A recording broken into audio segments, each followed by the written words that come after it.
So guys, आज मैं आपको एक ऐसी चीज़ बताने वाला हूँ जिसे देख के आपके होश उड़ जाएंगे।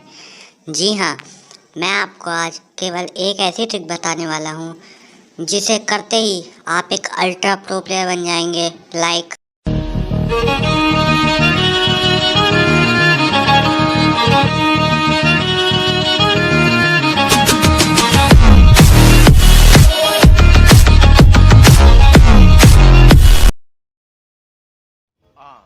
हेलो जी। हाँ जी, मैं कहा था। आपने बोला कि मैं एक चीज़ करते ही अल्ट्रा प्रो प्लेयर बन जाऊँगा।